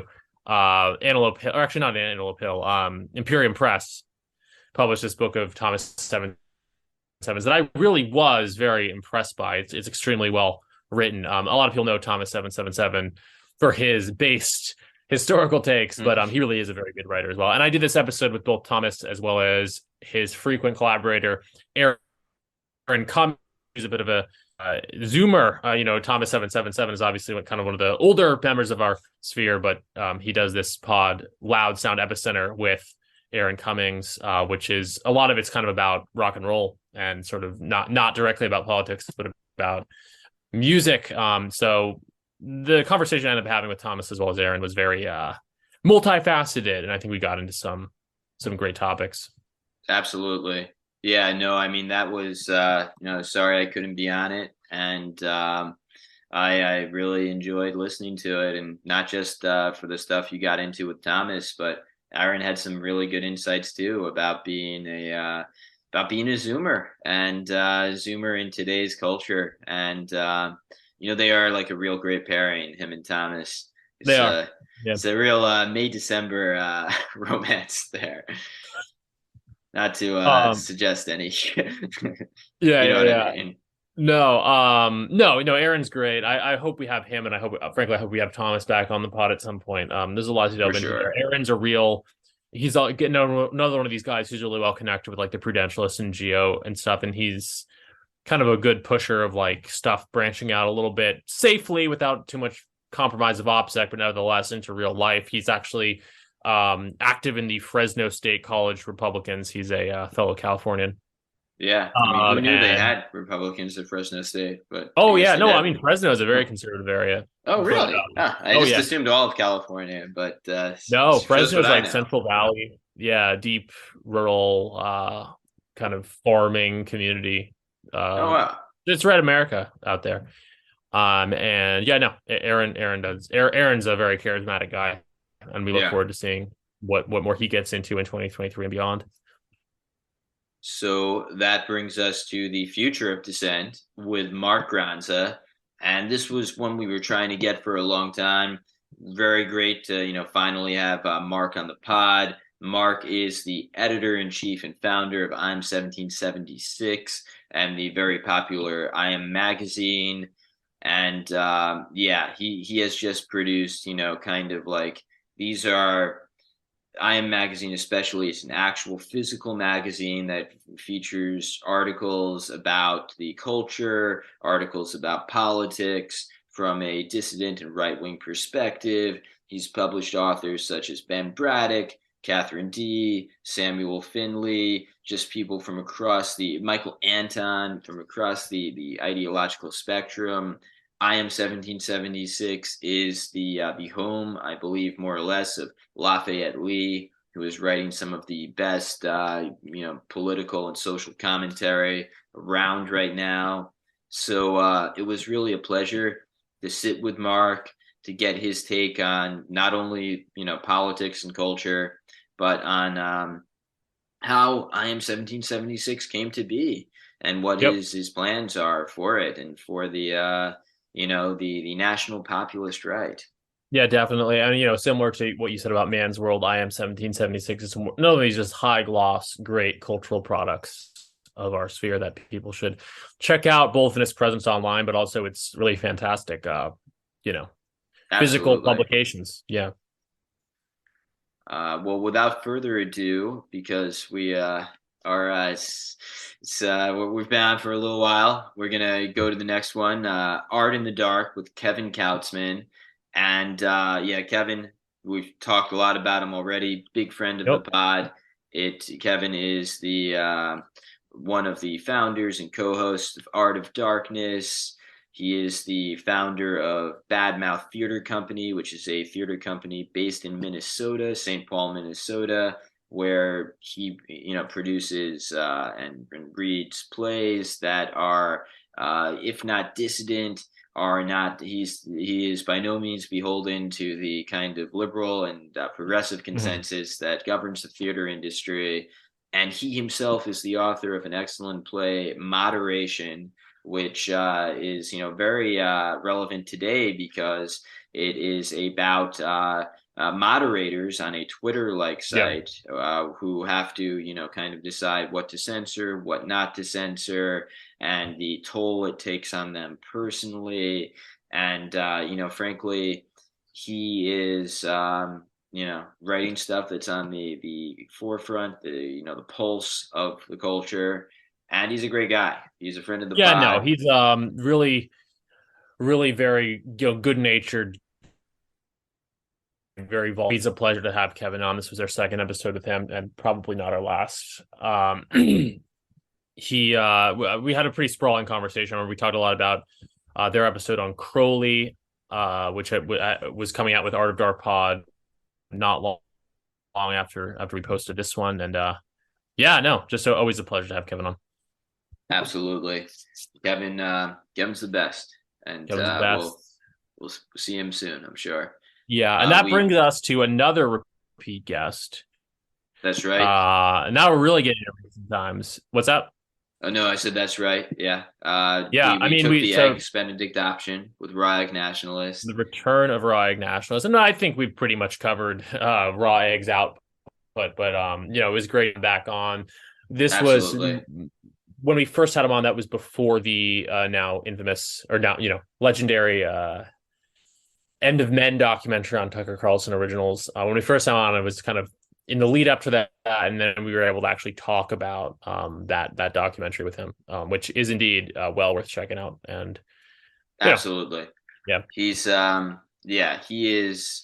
Not only is that documentary worth checking out, you should buy the Eggs Benedict option, because rarely are you going to find a kind of like a book that gives you really good diet advice with really trenchant political analysis. This is that book. It's the only one. Definitely. You got to buy it. It's Raw Egg Nationalist, folks. For sure. And I'll let you take away this last episode we posted. I don't know if you also want to talk. I guess we'll be posting. No, we could go into the most. Yeah, we're posting Phoebe soon, so I might as well. But the next episode is Exit Opportunities with Bennett's Phylactery. Bennett is an awesome guy, and I got to talk with him about this group he founded called Exit Group, which helps men create not only jobs but social circles outside of the corporate monoculture. And not just like, yes, if you are doxxed or something, you do need to kind of find potentially, you need to create an alternative career track that isn't beholden to global homo. But that's not the only reason why you would use something like Exit Group. You would use Exit Group, which is a kind of like a networking site and community that Bennett has put together that helps men find these, create these lives outside of the system. And you would use that just if you want a life outside of the system. And a lot of people, like I myself, like some of the stuff like in corporate life, it's like, oh God, how much longer can I go to listen to this diversity stuff? How much longer can I, listen to people say things that I manifestly know to be wrong and frankly pernicious and harmful. And it's very encouraging that someone out there is putting together a program to get us to the next step. And that is exactly what Bennett is doing. Bennett has also contributed a short story to Passage Prize last year. I read it before this episode. It's really, and I'm not just saying this, it is one of the better stories that I've read that coming out of our sphere. And I wasn't necessarily expecting that, because Bennett is known for this Exit Group, for his podcast, for his organizing. But he's an extremely talented writer, and this is a short story. I enjoyed the story a lot. Yeah. This is one I really regretted not being able to join, but as you said better than I could, Bennett is really doing some very good work, and a different kind of work, I suppose, than a lot of other. He's not Raw Egg Nationalist with the magazine, but he's really putting the grunt work into building a sort of social capital and kind of another way, not just literary. But in terms of physical, like who knows who, building a network, building alternative institutions. Absolutely. So I know I'm going to be on Bennett's pod this week to discuss Nutcracker. Great, So great. stay tuned. It's Yeah. this is the faculty party circuit, as we said with Kevin Kautzman, and Yeah. we all a mutual admiration society.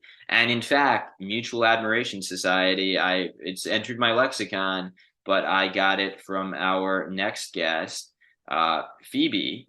Phoebe Neer. She is this episode has not yet been posted, but it will be this week.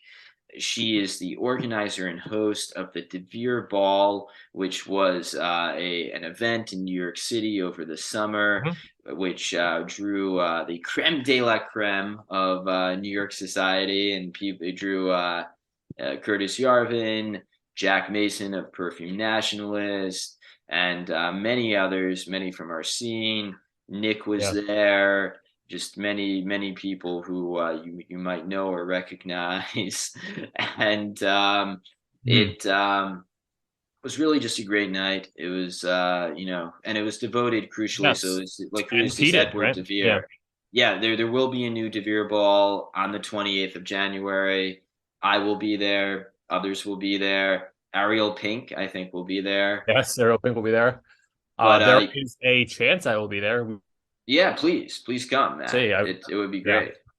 Crucially, the De Vere Ball is the reason for the De Vere Ball is Edward De Vere, who Phoebe and many others postulate is the actual author of William Shakespeare's works, and so that's Phoebe. She's a great. Okay, so Phoebe also has produced, directed, and written a very good film called Eco Village, Right. I which gotta watch that. Yeah. yeah, I highly recommend it. I don't think they've found a distributor yet, but yeah, it will be coming out soon, I'm sure. And it is, I kind of describe it on the pod as Christopher Guest meets David Lynch. Hmm. And if that sounds weird as hell, it is, but it works really well. This is like it's a, it's a kind of like girl goes to a commune, it turns into a cult, it gets really weird, and the ending is not at all what you would expect. And it's like Yeah. in some parts like a rock musical. So if I haven't sold you by then, like, come on, it sounds really cool. And but yeah, getting back to like the Shakespeare authorship question. So one of the reasons why I think initially when we discussed is, Phoebe right for the pod? Like, is she, is this, why do we have the Shakespeare? We don't usually have like party organizers on. Yeah. The Shakespeare authorship question is suggestive of a broader kind of a movement where people outside of mainstream academia are doing serious scholarly work. And so a Hmm. lot of the people debating the Shakespeare authorship question are people who the mainstream academics say are, wrong or silly or whatever. Yeah. But increasingly, as these institutions have become more and more captured, the good work is happening outside. And so Definitely. There Phoebe, is no, as you say, like it seems like a weird pairing in some ways, as the whole De Vere Ball phenomenon. It already seems like a weird, it's like what does that have to do with dissident politics? But it's a similar thing. It's a point of view that for whatever reason has been excluded from mainstream discourse, finding its way in this new age of the internet where people kind of make their own communities and find their own dialogue about it. And I guess Yarvin is what's the term? Not Stratfordian, the opposite. Oxfordian, Oxfordian. because I guess Yarvin's an Oxfordian, among many other dissident points of view. So yeah. that would be the origin of that. But that brings us to present day. That was our most recent episode, which will be up relatively soon. We're just doing the final cut. And that was a year in the life of Matt and In the Dan life. and the Yeah. life of New Right. Absolutely. It's been a great year indeed, and Hell fun to yeah. do this little recap with you. Obviously, I was absent those last couple, so I'm kind of excited and have energy to hit the ground running in 23. We won't reveal who our first guest will be here, but you'll be seeing them soon. And I kind of mentioned that I'm probably going to be, publishing a book in the next 6 months. I'm kind of hard at work at that rather. I don't know if you have any other things to sort of flag or a tease for 23, Dan, but So I'm going to launch a Substack, and I'm going to, I think, uh, inaugurate it with a short story I've been working on called the Doxing Dom. It is like a TikTok, cringe TikTok girl who men, right wing men pay to dox them. It's very much like Nutcracker. It kind of pushes the envelope in many sexual and other respects.